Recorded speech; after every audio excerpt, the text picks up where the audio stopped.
Psalm 23. Peace for the valley you did not choose. No one asks for the valley. You do not choose the phone call that makes the room go silent. You do not choose the diagnosis, the empty chair, the family burden that suddenly becomes yours, or the season when you keep doing ordinary things while something inside you has not caught its breath. The valley is not a place most of us would ever call holy while we are entering it. We would choose green pasture. We would choose still water. We would choose a road where faith feels clear, where the next step can be explained, where peace arrives before the pain does. But Psalm 23 refuses to give us peace that only works in easy places. It is not fragile poetry for people whose lives have become simple. It is a psalm for the road that descends, for the shadow that arrives without permission, for the believer who still loves God but can no longer pretend the path feels safe. And there is one detail in the psalm that changes everything. David begins by speaking about God. He makes me lie down. He leads me. He restores me. But when he reaches the valley, the grammar changes. He no longer speaks only about the shepherd. He speaks to him. For you are with me. That turn is the heart of the psalm. The valley does not merely test whether you know true things about God. It asks whether those truths can become prayer when the lights are low, when your hands cannot fix what your heart is carrying, and when the road you did not choose is still under your feet. So the deeper question is not only, how do I get out of this valley? The deeper question is this: can the peace of Psalm 23 become personal enough to turn belief into prayer before the valley changes at all? Name the shepherd before the valley names you. David does not begin with darkness. He begins with belonging. The Lord is my shepherd, I shall not want. Psalm 23:1. Before the valley is mentioned, before enemies appear, before the table is prepared, before goodness and mercy follow behind him, David places one truth at the doorway of the whole psalm. The Lord is shepherd. That order matters because fear always tries to introduce the valley first. Fear points at what happened, the test result, the loss, the broken trust, the responsibility that changed your days, the relationship that now feels unfamiliar. Fear says, this is the truest thing about your life now. It does not always shout. Sometimes it speaks in a tired, reasonable voice. It says, be realistic. This is who you are now. This is what life is going to be. And if fear gets to speak first long enough, the valley becomes more than a season. It becomes a name. You start to call yourself forgotten, behind, damaged, too tired to be led, too responsible to rest, too disappointed to hope like you used to. You still believe in God, but belief begins to live behind a layer of protection. You pray carefully, quietly, as if asking too much might hurt too deeply if the answer does not come. Psalm 23 interrupts that naming. The Lord is my shepherd. Not a distant observer, not an abstract force, not a cold planner holding a map far away from the sheep. A shepherd, one who knows the terrain the sheep cannot read, one who sees where the ground slips, where predators hide, where water is safe, where the path must narrow before it opens again. A sheep does not survive because it understands every turn. It survives because it belongs to the one leading it. That sounds gentle until life takes you somewhere you never agreed to go. I remember a season when I kept asking God for peace, but what I really wanted was a document, a date, a guarantee, one sentence from heaven that would tell me the pain would not waste me. I did not only want God near, I wanted him to explain enough that trust would no longer feel risky. But Psalm 23 does not begin with explanation. It begins with a shepherd who can be named while understanding is still missing. That is why the first line is not decoration, it is resistance. It is the soul saying, the valley is real, but it is not first. The shadow is real, but it does not get to define the shepherd. The pain is real, but it is not allowed to introduce God to me as if God became smaller when the path became darker. Maybe this is where peace begins for you too. Not with pretending the valley does not hurt, not with forcing yourself to sound victorious before you are honest, but with naming the shepherd before the valley names you. The Lord is my shepherd. Say it slowly enough for the frightened parts of you to hear it. Say it when the room is quiet and the old worry starts speaking. Say it when the future feels like a hallway with no light at the end.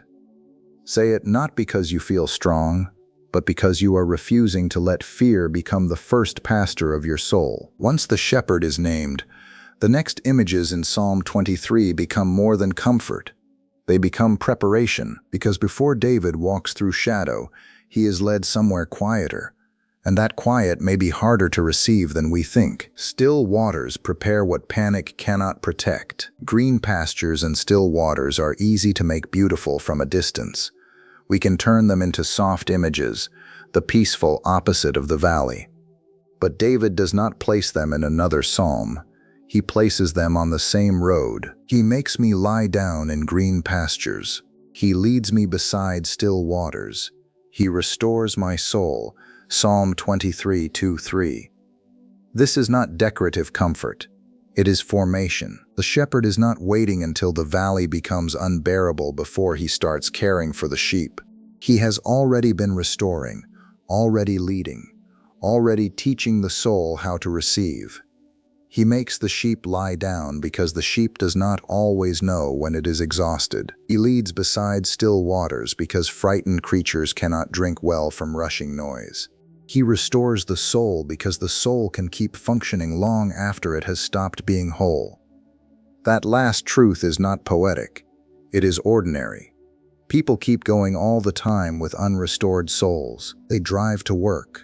They answer emails. They cook dinner. They sit in waiting rooms under fluorescent light. They carry groceries in from the car and pause for 1 second at the door because they do not have the strength to walk inside as the version of themselves everyone expects. They keep showing up, but inwardly they are running on fear, duty, and the need not to disappoint anyone. Then the valley comes, and it does not always create the exhaustion. Sometimes it reveals how long we have been refusing restoration. A soul that has forgotten how to lie down will try to manage the valley by control. It will scan every possibility. It will rehearse conversations that have not happened. It will confuse anxiety with wisdom. It will keep saying, "I just need to get through this," while rejecting the very care that would help it remain human. I have resisted still waters because they felt too quiet for my fear. Silence gave my questions room to breathe. Rest felt irresponsible while problems remained unsolved. There were nights when I wanted God to strengthen me while I kept running, but the shepherd seemed to be asking me to stop long enough to admit I was not made to live on urgency. Still waters do not always look spiritual when they arrive. Sometimes they look like a meal eaten slowly when your body has been living on tension, a walk without filling every quiet second with noise, a page of scripture read without turning it into a task. A friend sitting beside you without trying to explain the valley. A prayer that is only one sentence because one honest sentence is all you can carry. These mercies can feel too small when the valley is large, but the shepherd often restores in small places because panic has been training us to ignore them. Psalm 23 says, "He restores my soul." It does not say, "He applauds me for never needing restoration."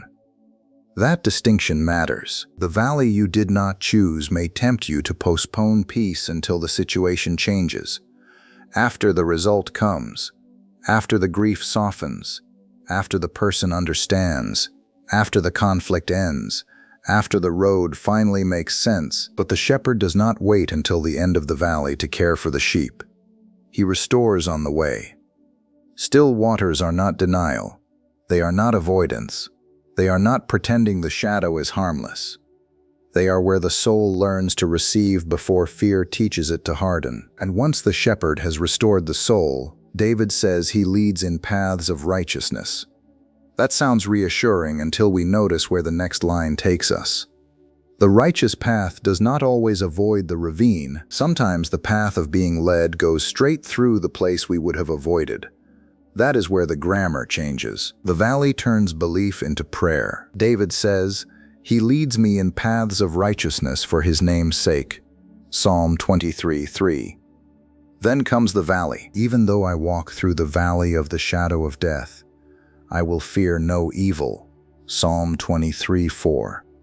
The placement is uncomfortable. The valley appears after righteous paths, not after rebellion is named. David does not say, even though I wandered away and found myself in shadow. He says, even though I walk through. The valley is included inside the song of being shepherded. That does not mean every painful thing is good. It does not mean God calls evil beautiful. It does not mean grief, illness, betrayal, injustice, or death should be covered with religious language until people stop crying. The valley is still the valley. David names it honestly. Shadow, death, evil close enough to be mentioned. Psalm 23 is not asking you to deny the darkness. It is asking you not to interpret the darkness as abandonment. This is where many of us need the psalm to be more honest than our slogans. A righteous path may still feel frightening. A led life may still pass through loss. Obedience may still include hospital hallways, hard conversations, unanswered prayers, or seasons where every step feels smaller than the faith you thought you had. The valley does not always mean you took the wrong road. Sometimes it means you are still being led, but the terrain has changed, and in that changed terrain, David's language changes too. Before this line, he speaks about God. He makes, he leads, he restores, he leads again. But when the shadow falls across the path, David turns from talking about the shepherd to talking to the shepherd. For you are with me. That is not a minor shift. That may be the deepest movement in the whole psalm. Pain can make theology become prayer. In easier seasons, it may be enough to say true things about God. In the valley, true things have to come closer. The doctrine has to become breath. The verse has to become address. The God you described in calmer days becomes the God you speak to when your throat is tight, when the chair across from you is empty, when the future will not answer back. There are prayers that only the valley teaches. They are not long. They are not impressive. They do not sound like a sermon. Sometimes they happen with your hand on a steering wheel before you walk into a house where everything feels heavy. Sometimes they happen beside a bed. Sometimes they happen at the sink with water running over a cup you have already washed twice because your mind is somewhere else. Lord, do not let me become hard. Stay near. Help me take one more step. I do not understand this, but do not let me turn away from you. Those prayers may look small from the outside, but they are faith becoming personal in the dark. The danger in the valley is not only fear, it is distance. Pain can turn God into a subject we analyze instead of a shepherd we address. We can spend hours asking why, building arguments, searching our past, comparing our suffering, blaming ourselves, blaming others, trying to create a courtroom around a mystery that cannot be managed. Some questions are holy. Lament belongs in Scripture. Confusion is not the enemy of faith. But Psalm 23 shows a turn we must not miss. At some point, the soul has to stop speaking only about the valley and begin speaking to the one who is there. You are with me. David does not say, I feel no fear because I understand the valley. He says he will fear no evil because the shepherd is with him. The reason is not explanation. The reason is presence that changes the peace we are seeking. Peace is not always calm feelings arriving on command. Peace may be unsteady breath that still refuses to turn away from God. Peace may be trembling without surrendering the whole room to terror. Peace may be saying one true sentence to the shepherd when every other sentence in you sounds broken. The valley you did not choose may be the place where your faith loses its distance. Not because pain is good, because God is near. And if he is near, his comfort is not merely an idea. David gives it shape. The shepherd has a rod and a staff, and that means his presence is not passive. The rod and staff comfort what control cannot save. Your rod and your staff, they comfort me. Psalm 23:4. David does not say the rod and staff explain the valley. He says they comfort him. That comfort is not vague. It has weight, shape, and purpose. The rod protects, the staff guides, redirects, draws close, and pulls the sheep back from danger it may not recognize. The shepherd's comfort is active.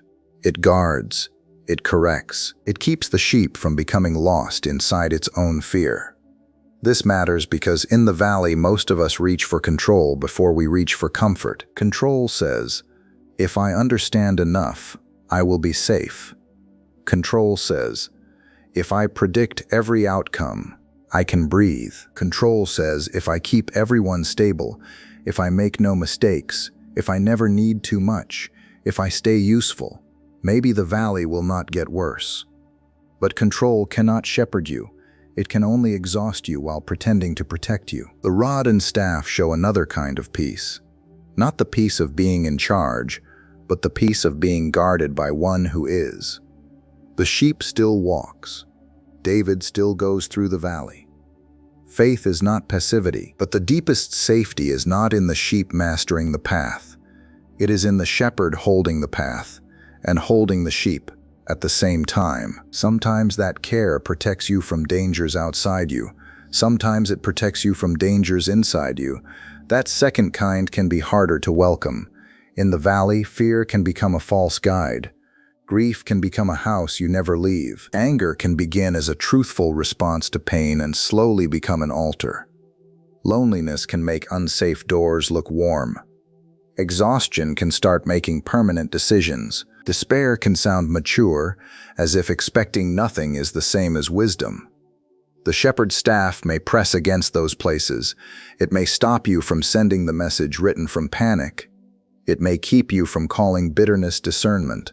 It may nudge you toward one honest conversation when isolation feels easier. It may lead you back to prayer after you have survived for days on mental rehearsal. It may ask you to sleep, eat, ask for help, set a boundary cleanly, forgive slowly, or stop punishing yourself for being human. I have not always welcomed that pressure. There were times when I wanted God to comfort me by agreeing with my fear. I wanted Him to bless my withdrawal, approve my defensiveness, and call my numbness peace. But the shepherd did not flatter the frightened part of me. His staff kept pressing me back toward life. At first, it felt like interruption. Later, I realized it was mercy. The rod and staff comfort because they prove the shepherd is not far away, watching to see whether you survive. He is involved. He is guarding what you cannot see. He is correcting what pain has distorted. He is holding you near when your instincts would scatter you. That is a different kind of peace than many of us request. We want every threat removed before we trust Him. Psalm 23 gives us a shepherd who comforts while the threat is still being passed through. And after the rod and staff, David gives us one of the strangest images in the whole psalm. He does not show the valley disappearing. He shows a table being prepared before every enemy is gone. The table is peace before conditions are perfect. You prepare a table before me in the presence of my enemies. Psalm 23:5. A table is a strange thing to place in a battlefield. It is not a sword. It is not a locked gate. It is not an escape route. A table is a place of nourishment, honor, attention, and fellowship. Yet David says this table is prepared in the presence of enemies, not after the threat disappears, not after every critic is silenced, not after fear leaves the room, in the presence. That phrase confronts one of the deepest habits of the wounded heart, postponing life until everything feels safe. I will rest when this is resolved. I will breathe when they understand. I will receive joy when the diagnosis changes. I will worship when the valley has a clear ending. I will let myself be fed when every enemy is finally gone. But the shepherd prepares a table before the conditions become clean. This does not mean the enemies are imaginary. Psalm 23 is not pretending. The threat is real enough to be named. But the table declares that the threat is not sovereign. Fear may be present, but it does not get to decide whether you are nourished. Grief may be present, but it does not get to cancel every gift. Opposition may be present, but it does not get to sit at the head of the table. Imagine the scene slowly. The valley is close enough to remember. The air still carries tension. There may be eyes at the edges, unfinished questions, unresolved conflict, the ache of what has not been restored, and yet the shepherd is unhurried. He prepares, he provides. He treats the sheep not like a hunted thing, but like an honored guest. This is where peace becomes offensive to fear. Fear says, "You cannot eat here. Not yet. Not with this still happening." The shepherd says, "Sit." To sit at the table is not denial. It is trust with enemies still in view. Some valleys train the body to live defensively. You eat quickly. You sleep lightly. You scan the room. You expect kindness to disappear. Even when provision comes, your hand hesitates because some part of you is still bracing for impact. The shepherd does not shame that wounded vigilance. He slowly teaches you that you are allowed to receive in his presence. "You anoint my head with oil. My cup overflows." Psalm 23:5. Oil can soothe and protect. It can also speak of honor and welcome. The shepherd does not merely keep David alive. He tends to him personally. The head that carried fear receives oil. The cup that seemed threatened by lack begins to overflow. Overflow does not always mean every circumstance becomes abundant. Sometimes overflow is enough grace to remain soft without becoming foolish, enough courage to tell the truth without revenge, enough strength to keep loving without surrendering your soul to people who cannot be your shepherd, enough quiet to sleep one night, enough hope to open Scripture again, enough mercy to say, "This is still painful, but it is not all there is." That is not small. It is peace refusing to wait until life becomes perfect before receiving from God. The table closes part of the circle of the psalm. The sheep that entered shadow afraid of being consumed is now seated, tended, anointed, and fed. The shepherd has not only walked beside the sheep, he has restored dignity in the presence of what tried to reduce the sheep to fear. And once the table is set, David can finally look behind him with different eyes. The valley had made danger seem like the only thing following him. But danger was not the only companion on the road. Mercy was following you when fear was louder. Valleys change the way you remember. Pain makes memory selective. It gathers evidence. It says, "Look at what happened. Look at what was lost. Look at the prayers that seemed unanswered. Look at how long you have been tired." Fear leaves loud footprints. And because they are loud, we begin to assume they are the whole trail. Mercy often walks more quietly. That is why David's final line matters. "Surely goodness and mercy shall follow me all the days of my life." Psalm 23:6. All the days. The day of green pasture, the day of still water, the day of shadow, the day of rod and staff, the day of enemies, the day of the table. David does not say goodness and mercy only follow him when the road feels blessed. He says all the days. The mercy David names is not weak sentiment, it is steadfast love, covenant kindness, faithful love that keeps moving after the sheep is tired, after the path is strange, after fear has tried to convince the soul that it is walking alone. This final line does not erase the valley. It teaches us to reread it. You do not have to pretend the valley was easy. You may still feel grief around certain dates, rooms, songs, or names. You may still carry questions that do not fit neatly into an explanation. Psalm 23 is not asking you to falsify your pain, but perhaps the valley was not the only thing following you. There was mercy in the person who checked on you when you had no energy to ask for help. Mercy in the verse that would not leave. Mercy in the strength that arrived only after you stopped pretending you had it. Mercy in the staff that kept you from a destructive decision. Mercy in the table you almost refused because fear told you it was not safe to receive. Mercy in the fact that you are still here, still breathing, still able to speak to the shepherd, even if your voice is quieter than before.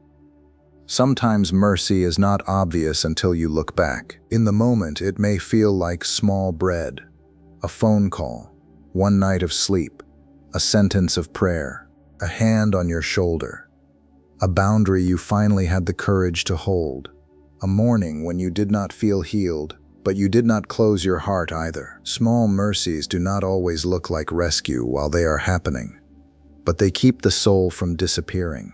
David ends, "I shall dwell in the house of the Lord forever." The psalm does not end with the sheep worshiping the pasture, the water, the cleared path, or even the table. It ends with home. That is the final answer to the valley you did not choose. The valley did not cancel your address. You still belong to God. You still have a shepherd. You still have a home beyond the shadow. And even now, while you walk, you are not outside his care. The first line of the psalm says, "The Lord is my shepherd." The last line says, "I shall dwell in the house of the Lord forever." The whole journey moves from belonging to home, pasture, water, paths, valley, staff, table, oil, cup, goodness, mercy. None of it is outside the shepherd's reach. That means the valley does not get the final word. The shepherd does, the sentence that walks with you. There may be a moment today when nothing outside you changes. The responsibility remains. The chair is still empty. The result is still uncertain. The family situation is still complicated. The ache still returns when the house grows quiet, and the ordinary sounds of life feel almost too normal for what you are carrying. But one thing can change. You can stop waiting for the valley to become understandable before you speak to the shepherd inside it. Maybe your next step is not dramatic. Maybe it is sitting at the edge of the bed before the day begins and breathing one sentence slowly. Maybe it is opening the Bible without demanding that every question be solved tonight. Maybe it is receiving one table of mercy while enemies still stand in view. Maybe it is refusing to let fear narrate the road behind you as if goodness and mercy were never there. The peace of Psalm 23 is not clean, untouched, showroom peace. It has dust on its feet. It knows the sound of stones in a dark ravine. It knows what it means to eat before every threat has left. It knows how belief becomes prayer when the valley is still there and the shepherd is nearer than the shadow wants you to know. So if you are walking through a valley you never asked for, do not let the shadow be the only voice. Speak to the shepherd. Write this in the comments. You are with me in this valley. Let that be your quiet marker in the dust. Not a claim that you understand everything. Not a promise that you feel no fear, just one honest sentence that turns belief into prayer. The valley may surround the path, but it does not own the voice that calls you home.